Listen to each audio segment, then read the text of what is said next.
I'm Tristan. I'm actually the interim director at the University of Cincinnati's LGBTQ Center.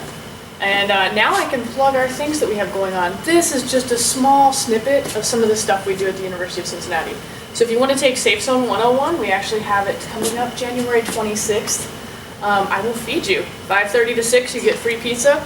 And then from 6 to 8, you can actually take a 2-hour Safe Zone 101. This is open to community members as well as the University of Cincinnati community. And then we have a Trans 101 on February 2nd. Same thing, feed you from 5:30 to 6. I find it brings people out when I feed them food, right? And then from 6 to 8, you get a free Trans 101. The reason that we do this, I have this time right now, but we're just hitting the tip of the iceberg. And like Chris said, and I'm glad you said this, I can completely segue off this. Policies are great. All day long, I do this a lot. Working on policies. But if I can't connect to you on a human level with that humanity there and reach your heart, that policy does nothing for me. It does nothing for our students. It does nothing for our kids. It does nothing. It's there. It's great. We can slap somebody on the wrist, but we're not connecting as humans, right? Education is key to that. You have to educate yourself. And I'm sitting here talking and I'm like, you will make mistakes. That part of being an ally is making a mistake, right? I live in a queer bubble. I tell people this. I forget what goes on outside of the queer bubble. I have to step back and go, wait, what do I have to teach them because I've got to remember what that's like? I make mistakes all the time. I have students who come to me and go, I'm going by Michelle now. You've known me as Michael for the past year, but I'm going by Michelle, and my pronouns are she, her, and hers. And I'm like, Michelle, I'm going to probably mess up. Can you give me some time? And if I mess up, keep me accountable, right? Let me know. Oh, Tristan, you messed up. People mess up on my pronouns all the time, and instead of me being like, oh, Lisa, you did it again, it's just like, hey, you messed up my pronouns, maybe we'll get it next time, let's work on that. It's not easy, is it? I mean, we are taught certain ways to think. So let's jump into this. Something so intrinsic to our identity that can let you know who we are, and we usually just use 2 of them, right? But colors, I mean, I could give you like a whole palette of different colors and tell you what that is, and we have this language around it. Here are some pronouns, and as you'll see, we have the ones that we're used to, our traditional ones. Please never use it when describing a person. I actually have to say that, okay, because that happens. Please never use it when describing a person. That is highly offensive. But these are pronouns that we know. Here are some invented pronouns. You will come across this. People get nervous about that. Just as we come across different names that we're not used to, just ask someone, could you repeat that? How do you use that in a sentence? Remember when I talked about living in a queer bubble? I went to a conference once, and here's how it goes. East Coast, West Coast. New language, new identities, things like that come out of there, and they finally get to the Midwest and we start learning it. I was at a conference with someone from the West Coast, and they were like, my pronouns are yeah and yum, and I was like, oh, I live in a queer bubble and I've never heard that. Can you use that in a sentence, please? I'm probably going to mess that up, but please hold me accountable during this workshop. I want to learn. They were like, yeah. Gave me how to use it in a sentence. It was wonderful. But I say this in saying that I think that God looked down and said, all the queers to the sides. And that's why we have that kind of language coming from, the East Coast, West Coast, and we finally get it here, right? But you will hear new ones. Traditionally around here, geographically, a lot I hear from my students and younger generation using they or using they, this last one down here, they, them, there, or ze, here, and here, self. Those are more common ones you're going to come across. There's also great, if you Google practicing pronouns, it's an app online, it'll take you through a lot of the common pronouns. So practicing pronouns, look that up, it'll take you through it. Any questions on pronouns? It's a big topic.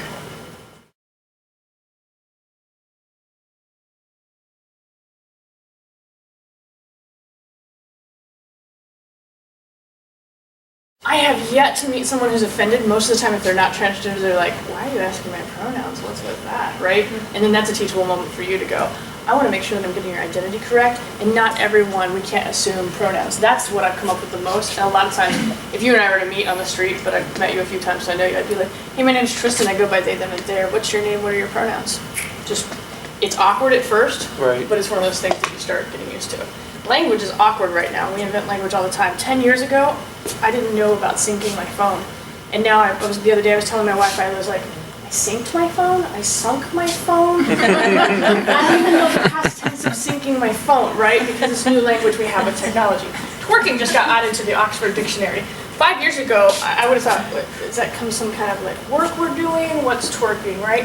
But yeah, we constantly have language, so it is awkward at first, but it's very helpful. And even someone who is cisgender, who's kind of in the know, they're gonna be like, oh, Chris gets it, right? Chris is being open to that. I have some people say, but the percentage of trans people isn't very high. Why do I have to do that? Because it's a decent thing to do, right? It's not that big of a deal to ask someone their pronouns. And it does get easier. I have yet to find someone being offended. More people are like, huh? Why are you asking me? So yeah, I would do the introduction thing. That's where that needed to happen from the very beginning. Yeah. From the very beginning. And then if they're like, why are you using this? You just be like, oh, I ask everyone, because if you make it part of a habit where you ask everyone, you're not singling out certain people. I also default to they if I don't know someone's pronouns. Yeah. So if I'm emailing someone back and we can't just go off of the name, right? I just default to they. And it's now been moved into the writing style guide as being single use, right? So I have these grammar wizards who are always like, you can't use they. Well, now they say you can, so yeah, I default to that.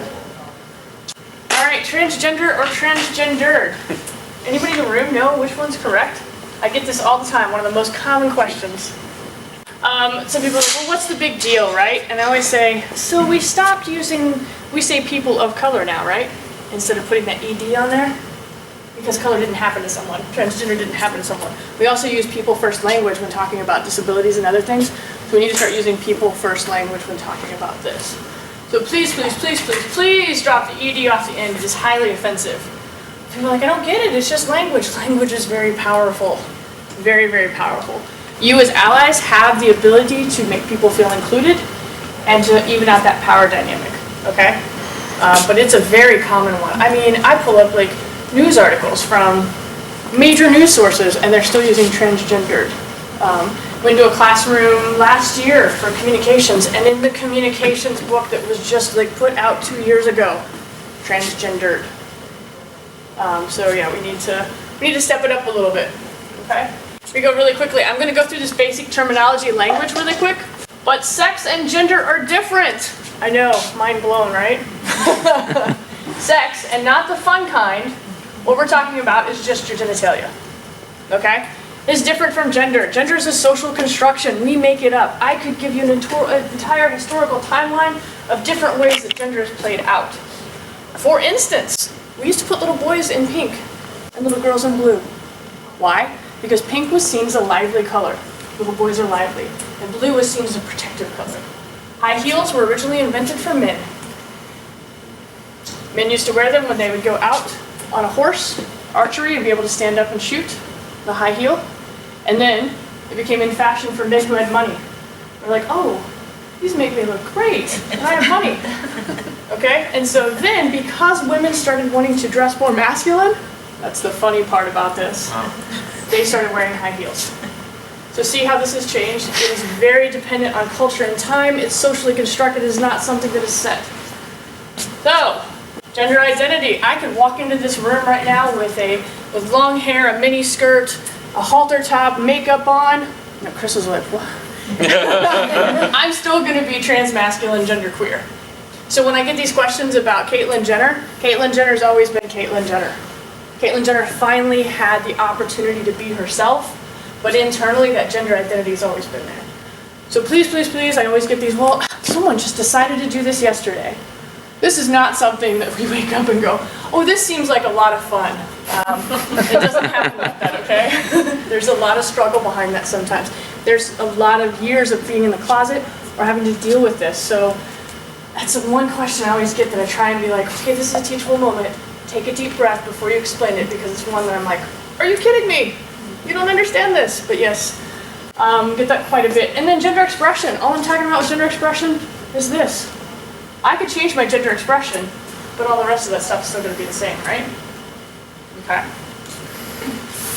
Genderqueer. That's me. I just take that term because it's that middle piece where I'm just kind of fluid. There are other terms that could be there. Non-binary, gender fluid, in that spectrum. Oftentimes, what do we think about gender, though? That it's a binary. There are only two. That is definitely incorrect. Cisgender. How many people have heard of this before today? Oh, well, dang, okay. I always get excited because my wife's a chemistry nerd, and she explained to me one day, she's like, cis happens to deal with like, I can't even remember, molecules, and if the isotopes are on the same side, then they're cis, and if they're on the opposite side, then they're trans, right? So this is where our language comes from. Latin, Greek, all this stuff, and I was like, oh, that's fascinating, because she saw it, and she was like, oh, like molecules, and I was like, what? They do very different work, right? Very different work. And then transgender. There's a big umbrella for transgender, but what do we often think in society as far as transgender? It's the opposite. Once again, just the opposite, right? You move over, you transition completely. I promise you, there are people in the world that do not transition completely, and we exist, and we live. And that's okay. So I can still be trans and not have to have surgeries and on hormones. Transsexual. It is seen as a derogatory, generational, medicalized term. Some people still use it. When I say generational, I will say usually people over the age of 40 or so may still use it to describe themselves. Please don't tell them, hey, Tristan told me this weekend that you should be using transgender because transsexual is coming out of style and it's medicalized. Don't. You use transgender, however, or trans, just to be inclusive. But transsexual is one of those terms that in the late 1800s, here we go with history again, sexologists, the taxonomy of everything was going on. We were like, oh, let's look at everything and give it a name and what's going on. And that's where transsexual came from. So the trans community said, whoa, whoa, whoa, whoa, whoa. Instead of you giving us a name because we're other, and this is what you want to tell us we are, we would rather call ourselves what we want to call ourselves. Okay? So that's just... Same with homosexual. Yes. Homosexual is the same. So transsexual, homosexual, hermaphrodite, all three were medicalized terms that came out around the same time. Homosexual actually was invented 50 years before the term heterosexual. Does anybody know why that would be? Homo sapiens? Well, why would we come up with homosexual before heterosexual? Because you don't have to label normal. Right. Right, we labeled that which is othered, right? Like for a long time I didn't have to think about being white, right? But we always say black person, black community, this, but we don't think about that. So those in power give this language. So yeah, it's othered. Transphobia. I find this interesting because a few years ago I followed Morgan Freeman on Twitter. A few years ago he tweets out and says, homophobia, you're not really afraid of anything, you're just an asshole. Really? When we look at transphobia too, what are you fearing here? That I'm going to touch you and you're going to get it? Or that just being around me might make you a decent person? Right? Or that you might learn something? What is this? It's not really a phobia, right? But that's the word we have to use that. It's very prevalent, it's everywhere. I'm even transphobic. Being trans, I'm transphobic. I'm sure Chris could say, I'm somewhat homophobic, even being a gay man. We live in a society where this is what we were taught, right? I live in a society where I automatically think in binaries. Western thought is a binary. Our language is a binary. The policies that we make, binary. Laws, binary. So when we start looking at all this stuff and how we incorporate that, there's a lot of deconstruction going on, right?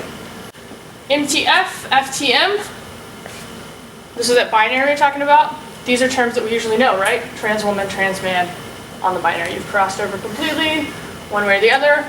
Like we said, there's a lot in between. There's genderqueer, agender, non-gender, bigender. If you take Trans 101, then I have a Trans 201 where we go in even more in depth. It's like a whole class. Preferred pronoun. I do not like the term preferred pronoun, but it's prevalent in our society right now. It's on all the documents now at UC. It's on all the documents at other institutions. It's on documents all the time. They're pronouns. I use them. I don't prefer them. They're my pronouns, right? It's like saying my preferred name is Tristan. No, it's my name, right? A better term would be chosen name as opposed to my birth name. But preferred, it is not. They're just my pronouns. But that's the language we hear, right? That's what's common right now. Androgynous. So make some of you sad. Usually when I'm teaching about androgynous and what that means, I've always said, think of David Bowie. And students go, who? And my heart sinks a little inside. Often, yeah, I'll always get students like, what, David, what? And now we've lost David Bowie this past week, so yeah.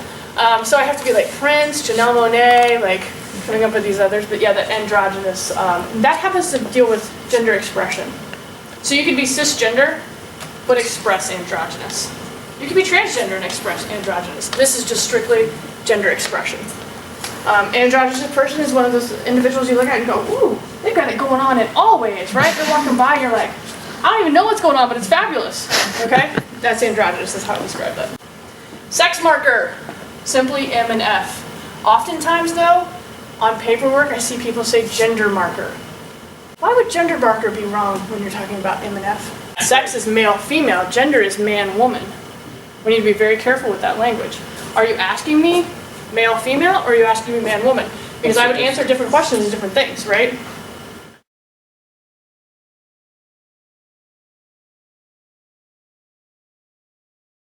So male would be biological sex, and man is gender identity. This biological sex is, X, Y, and then your hormones. Man is your gender identity, expression, and this is how we look at it in society, right? That binary we talked about. That's how we think of it as being set up. But here's your reality. Can you see that? The little lines? We have lines crossing all over the place. And that's just because I only have that much room on the PowerPoint. We could expand this across the whole room and I can start really delving into a lot of language and ways in which this plays out. So you could have someone, what do we think in society when we have someone who's born male, they identify as a man, their gender expression and behavior is a little more feminine. What assumptions do we make about this individual? Okay. Okay. The stereotypes that we make. When in actuality, these lines are all separate. You could fall anywhere on these lines and fall somewhere else completely on another line. They have nothing to do with each other. But oftentimes we conflate this. I keep getting the question, so is Caitlyn Jenner queer or gay? Has she always been queer or gay? First of all, I don't know Caitlyn Jenner, so please stop asking me those questions. And second, the gender identity of anyone has nothing to do with their sexual orientation. Okay? I also get people to say on the biological sex part, oh, Tristan, that's not right. We have X, Y, and XX. I have this fascinating book called Sexing the Body by Anne Fausto Sterling that says 1 in every 1,666 live births, which if anyone understands that, that's a lot, 1 in every less than 2,000, falls somewhere outside of that binary we know of XX and XY. You have individuals born XO, they have Turner syndrome, so they never got a secondary sex trait. By default, we would raise them as girls, but they will never masculinize or feminize without having hormones to take. We have individuals born XXY, Klinefelter syndrome. You think our first president, George Washington, and I'm such a nerd, I'm like, can we exhume his body and find out and let's really dig into this history? Wouldn't that be fascinating? But with XXY, you have both chromosomes. That's just on the biological sex there. And usually they're tall, lanky, with man boobs, never have children because they're sterile. All of these things apply to George Washington with some other medical issues. So it'd be fascinating to find that. I'm just talking about chromosomes. Don't get me into hormones because we could be here all day, right, on where this is. So then if we have that just on the biological sex, of course we're going to have variation across the board, right? Everywhere. If on sexual orientation down here I was able to expand it, in Safe Zone 201 I actually have 7 lines I take you through. Why? Because I feel like sexual orientation needs to be broken up a little bit. We're more than just who we're attracted to, right? When I say that I'm attracted to my partner, it's not just her genitalia, right? So I have to look at, am I attracted to her psychologically, intellectually, emotionally? How do we connect on these different levels? Does it always line up? You could be emotionally attracted to someone of the same sex, but physically attracted to someone of the opposite sex. But we think in heterosexual, homosexual, right? We have these. Where do asexual individuals fit? Because I know asexual individuals who, it's just a lack of desire for sex, but they still have romantic relationships. So shouldn't we have a line for where people fall romantically? Does that make sense? Mm-hmm. How we put ourselves in these boxes that don't really fit. If we look at other species, I mean, there's even chemical attractions through hormones and right? Pheromones. Phenylethylamine. Once you meet someone and the pheromones kick off and that phenylethylamine hits, right? What's that like? So yeah, that's a big expansion for how do you keep your allyship? If you really want to be an ally, sign up for Safe Zone 101 and then Trans 101. You want to continue to be an ally, we have more and more workshops being added on. I follow a blog called Black Girl Dangerous. Mia McKenzie writes for Black Girl Dangerous. And in there she talks about allyship. And she's like, a lot of people think, oh, I took a training, I'm good, I got my button, right? I'm a racial justice ally now. I'm done. When allyship needs to be working in solidarity with. You don't get a cookie for being an ally. You don't get a button for saying, oh, yep, I went to that 1 hour training and that 2 hour training, I'm done. You need to be working in solidarity with. And what that means, aside from just doing policy work, we also need to do education, right? We need to be working in solidarity with these communities. So, here's a little bit easier way to look at this. The genderbread person. When we think about identity, it's in here, right? My expression out here could be anything. My identity is in here. Orientation's who we love. Oh, it's in the heart. Okay? And sex, simply talking about genitalia.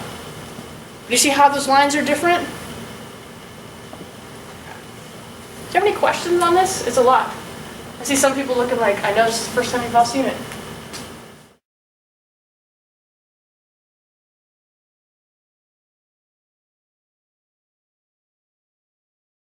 Right, which is why in Safe Zone 201, I actually have in my master's thesis, I've come up with a different activity that breaks this down into 7 lines, and we talk about that attraction at a deeper level. Because are you attracted to the gender of the person, or are you attracted to the genitalia, or are you attracted to the person intellectually? So if I had the ability to take this line and move it all the way across the room, and we can do an activity where I have you put yourself on here, I think a lot of people would be like, I thought I was straight, but then when I really start breaking down what I'm attracted to, what's that really mean, right? We don't think about that. And I would even say, I think queer individuals, gay and lesbian individuals, think about it a little bit more because we're forced to think about our sexual orientation, but we don't break it down oftentimes either, right? We don't really think about it. For me, I'm a sapiosexual. Anybody know what sapiosexual is?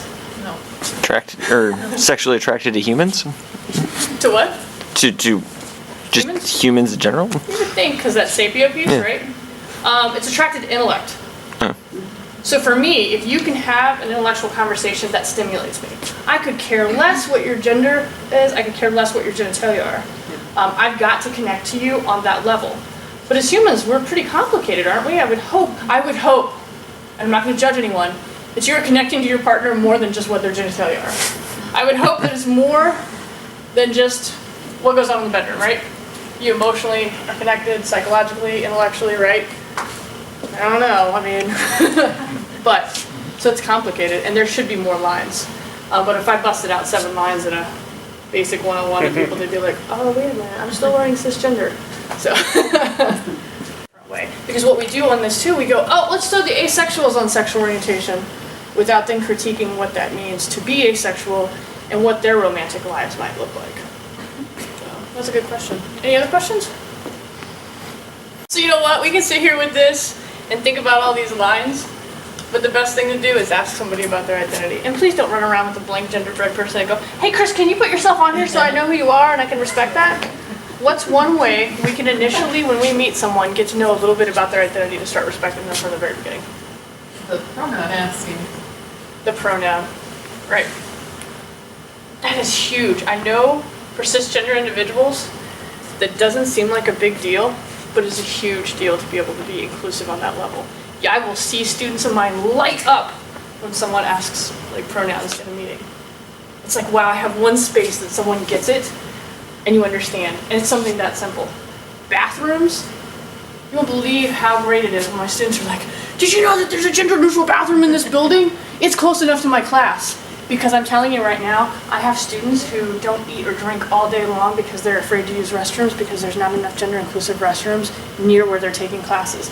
Can you imagine being so afraid to go into a restroom to do a basic function that you're not eating or drinking all day long until you feel safe to come to my LGBTQ center where there's one right down the hall?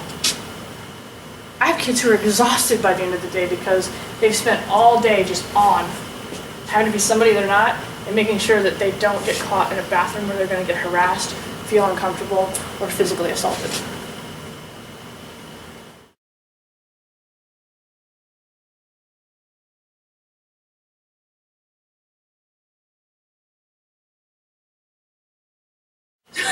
You know what I mean? You may get the weird look. I don't always have an hour either when I'm meeting new people. So if I simply get that, why'd you ask me my pronouns? And I'm just going to be like, I'm trying to be inclusive of all people and especially trans individuals. So I ask everyone their pronouns just to make sure that I'm going to respect you. And I've never had anyone then be like, let's sit down and talk about it. Oh. You know, because, yeah. Right, most people are like, No. okay, right, okay. fine. Not yet. I have not had someone be like, oh, okay. As soon as you say I'm trying to be inclusive and I don't want to assume pronouns because I'm trying to be trans inclusive and understand that, you know, pronouns can be different. And like I said, I do this all the time. I've never, at most, maybe a couple of minute conversation just to explain what a pronoun is. But always use yourself as an example. Because I even ask faculty members and forget to use myself as an example. And you'll have a tenured faculty member with 3 degrees go, pronouns. I'm like, you know, pronouns, like how you want me to refer to you if I'm talking about, because we don't think about it, right? Plus you get that, like I said, 5th grade English, I gotta break down a sentence, what's a pronoun? So yeah, just use, but that is a lot of places. So I know, Lisa, probably you instill it in your classroom where you ask pronouns. I know like our gender and sexuality studies program does it in their classrooms. Organizations do it, our sociology programs. I can identify several departments that now are doing this right off the bat, and it's being normalized. And what I'm telling you is, this generation coming up, they already know this. As my mom says, they're on the Tumblr, and there's all kinds of information on the Tumblr. And the Tumblr's really gay, okay? They're so far ahead of you, and we have to also look at the research and show that you got 13 and 14-year-olds coming out and being set in their identity and understanding what that means.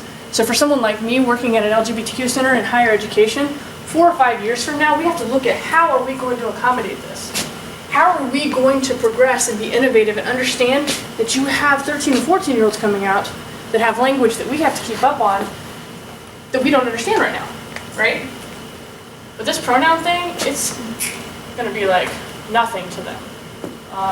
So we kind of got to catch up. Just like anything else. Like, my mom got an iPad for Christmas. I've gotten a call every day since Christmas about this iPad. Right? So we do that with technology. We have to learn this new stuff and understand it. My 15-month-old nephew, however, picks up my iPhone and starts swiping through pictures looking at the GP ones when he's 2, right? He did too. He was like, swipe, swipe. We were like, oh, maybe he can show Danny some like tricks here.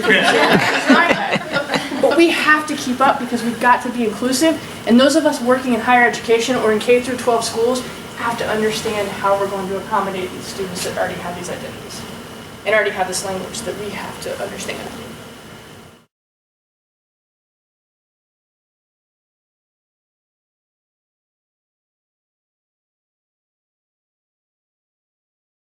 So I go into high schools and do these trainings too. I also have no problem like shooting an email.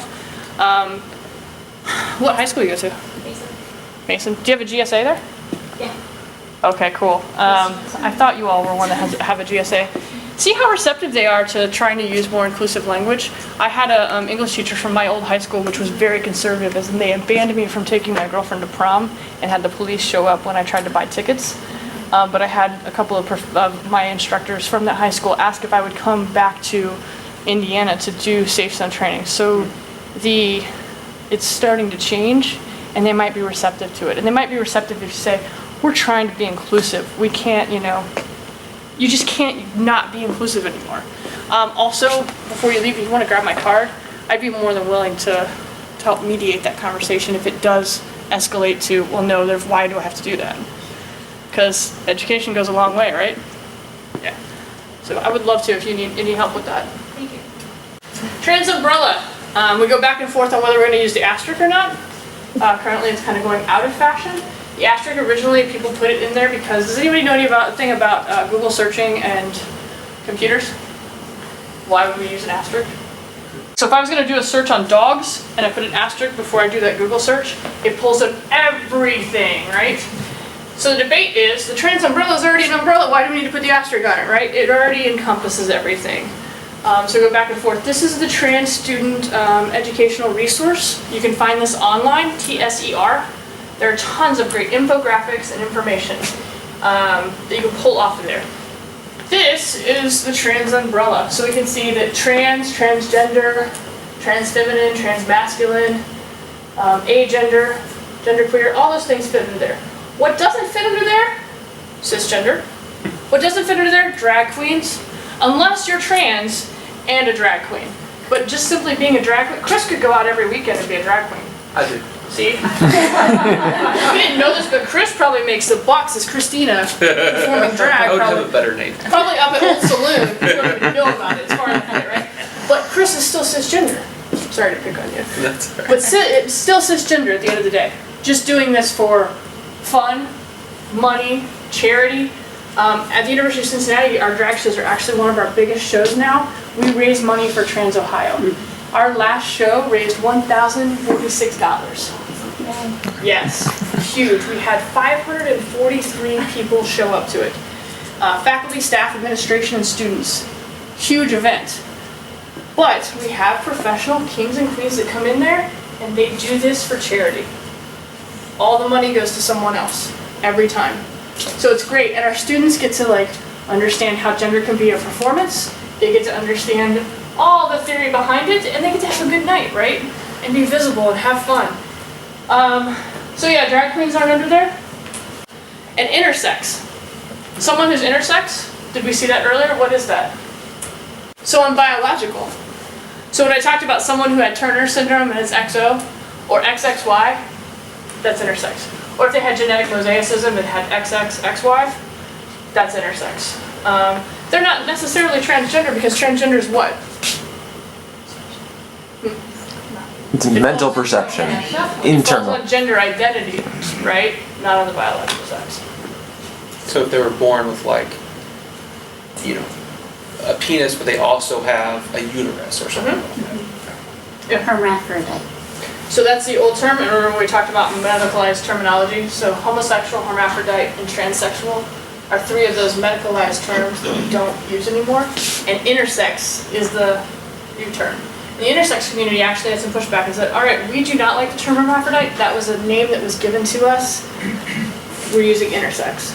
So yeah.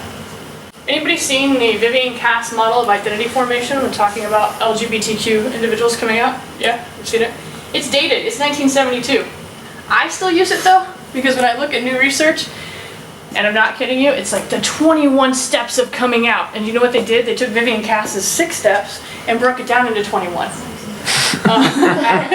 You're like going, yeah. Why not use the original? It's 6, we understand it, and it's double CTAP. So when you think about someone coming out, and especially now with the younger generation, not everyone starts out in this confusion state. I've seen students come in and they're already at the acceptance state. It's a very different ballgame. When I came out almost 24 years ago, I was highly confused. Small town of 98 people, I thought I was the only one that existed. I knew there was Elton John and Melissa Etheridge and Katie Lang, but that was it, right? But you'll see some students who are still in that space, so possibly up here in Mason where you can't even be a Democrat without having to come out, right? Yeah. You're gonna be confused. You're gonna wonder, where are my people? But then there's that comparison. Do other girls think like this? Do other boys think like this? Because you're like, well, maybe they do, and I just don't know. We're not talking about this, right? Then you're like, oh, wait, no, they're not. They're not thinking the same thing.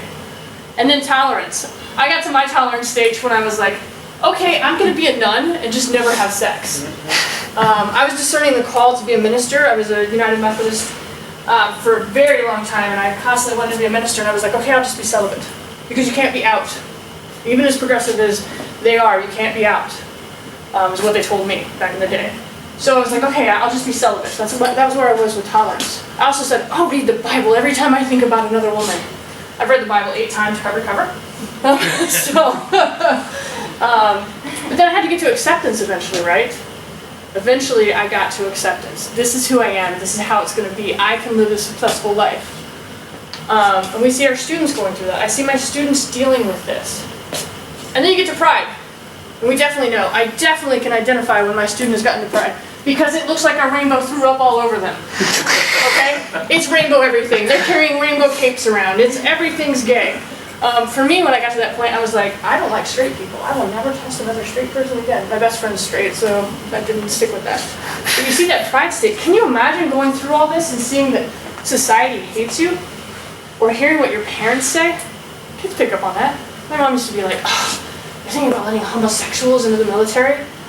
Oh, they just need to like sterilize all of them. I heard this stuff growing up. I come from a very conservative family. You know, they're going to hell, you're going to hell, the Bible said, blah, blah, blah, blah. Can you imagine hearing all this and having to go through these stages? Of course you're going to be proud of who you are when you get to that stage, right? And we see it. And then there's synthesis. I have a white picket fence around my house. I've been married for 14 years. We have 3 dogs. I go home on Sunday and watch Scandal and How to Get Away with Murder. I'm in bed by 10. Because I promise you, there's not some super secret queer lifestyle that we're all leading. Like Chris and I don't meet up with our queer cards and we're like, hey, we're in a super secret club tonight. I'm sure Chris goes home after a long day. And you know. Lots of wives. See? Exactly. We just have a life. So that's that synthesis part where you're living your life. So after I came out at 16 as a lesbian, then at 20, I was like, oh, this still doesn't feel right. I had to go back through this coming out as trans. Our students do this sometimes too, especially, or youth do this. If they come out and there's some kind of rejection, that can set you back up into this stage. You're not set once you get there. I've seen people go from being in the pride stage all the way back up to confused and feeling suicidal, simply due to rejection. Also, I may be in the synthesis stage, but you better believe come June, Gay Pride Month, I am strapping on my gay pride flag and making out with every gay man I see. Because that's the 1 month a year that I get to do that, right? So I can even go back to that pride stage. And a lot of people do. We get June, you better watch out. Chris is over smiling. June's great. I mean, yeah. So yeah, do you have any questions about coming out?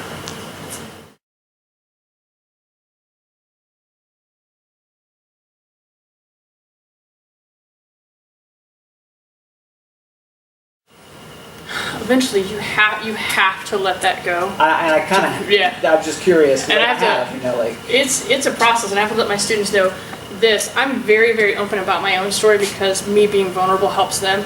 I was kicked out of my house at 16. So when we talk about LGBT homelessness, I was that homeless person. I was kicked out. My mother told me I was going to hell and that she didn't want me to molest my little sisters because all gay people were molesters. This is the mentality of my family. This still happens now. I tried to take my own life at one point. I had nothing. So when we talk about where you're at in that, and I tell my story to my students because I'm like, look where you can get all those pieces, all that rejection, if you can find those few allies, and that's why it's important for you to be allies because you might be that only person that that individual has. You don't know if they were rejected by their family, their church community, their friends. You might be the only person that they have to listen to that day, and that's huge. I don't think you'll ever understand how big that can be for someone, but as far as forgiveness, I had to eventually forgive my mom for myself. I had to eventually go back to my family and be like, you were ignorant, you grew up in this. I'm a first-gen student, I'm a first-gen person, also first-generation college student, so there was a lot of not understanding. I was the first person they'd ever known that was queer. I was the first person.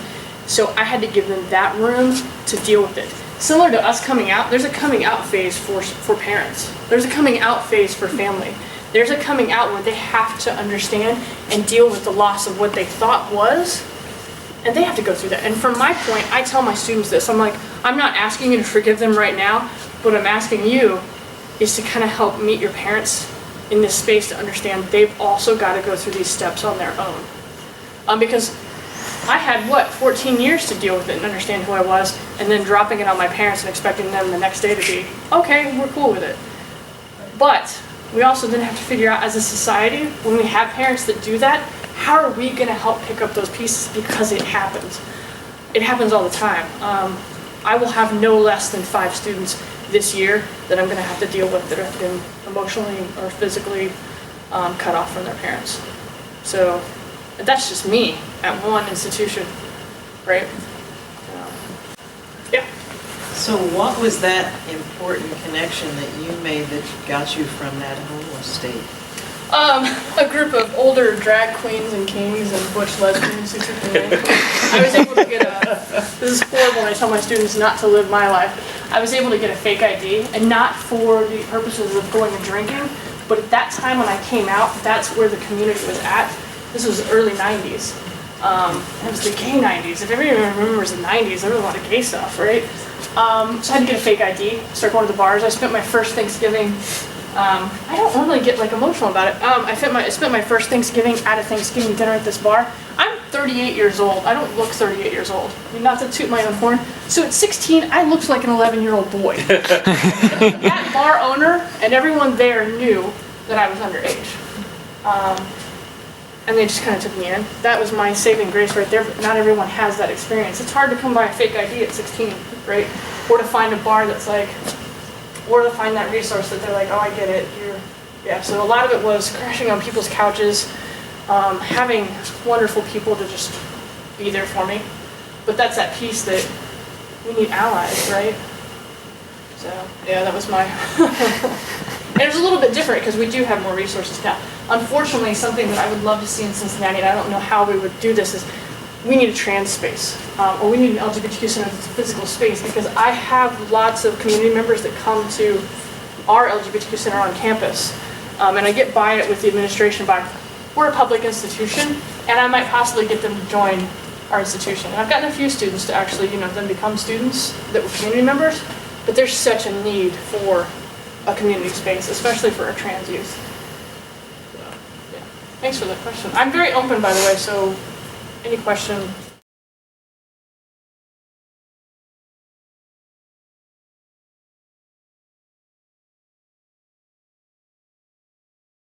Yeah, there's now Central Clinic Right. that came out through UC. Yep. Central Clinic takes Medicaid, Medicare. So if you're over 24, Central Clinic's a space that you can go to. But that's also a thing. Doctors who are competent. So that's why I go out and do these consulting things for doctors. How do you do your paperwork? How do you address your client? How do you address your patient? There's simple things that need to be done. But then there's a few, like Dr. Pickles is really good. She actually is now with UC. I keep touting UC, but trying to make it more inclusive.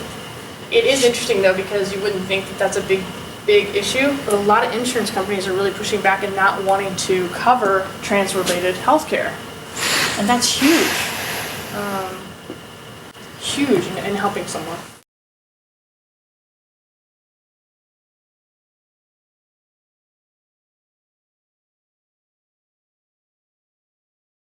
I think something like a 30-day supply of estrogen for hormone shots is like about $100 is what some people. Now you can find coupons. So there's a lot of like trans networks that'll be like, oh, there's a coupon on this that you can get through here.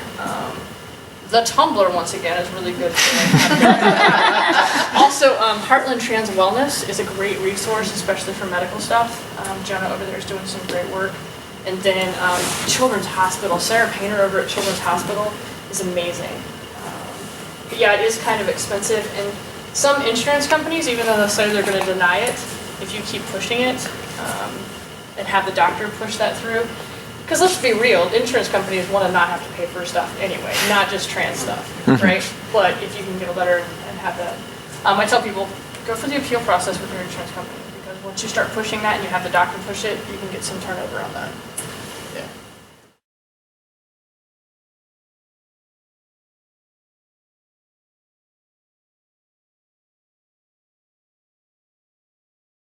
So I will say, well, having virtual things and the Trans Lifeline is amazing. This is a first step to being like a person that's a real person that some of these people could come to, because I will say that means a lot too, to be able to walk up to you and go, okay, I know you're an ally. And when I say you're an ally, I don't mean, oh, you know what, I got all this knowledge. I'm going to go to the next Pride Parade. I'm going to start doing my own trainings. What I'm saying is you're going to be that safe space for them to be able to listen to, and you're going to be able to go, oh, wait, hang on, I've got somebody I can call that can help you. Oh, hang on, do you want me to drive you over here? Or whatever resources you can give to that person, that's huge, right? So being that lifeline to be able to call is big, but we also have to recognize we're all human and we have limitations. So for me, I was trying to take on a lot of students who were having crisis situations. And I finally had to be like, all right, I've got to train our counseling and psychological services well enough that I feel comfortable sending them. And even their CAPS is done like a 180. They're my golden children, probably one of the best departments on our campus now, as far as being competent and culturally competent. But that's where I'm like, oh, you know what resource I have? Being able to disseminate that knowledge. So what do I need to do? But that's also part of it, is knowing what you're capable of and what your like strength and your talent is as far as that goes. Yeah.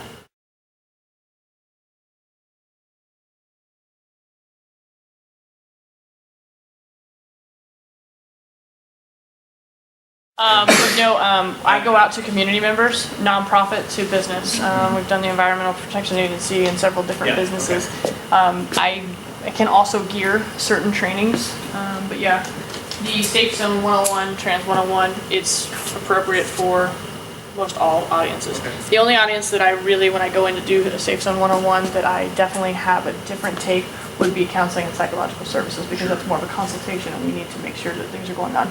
Or when I do like our university health services or medical services, or a few doctor's offices I've done in Cincinnati.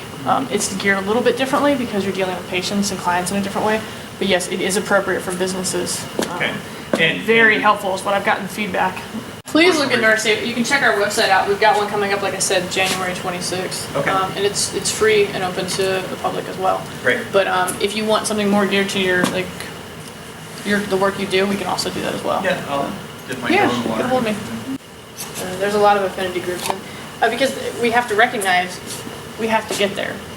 Our youth are getting there already. We have to get there, and diversity only helps you not only personally but for your businesses.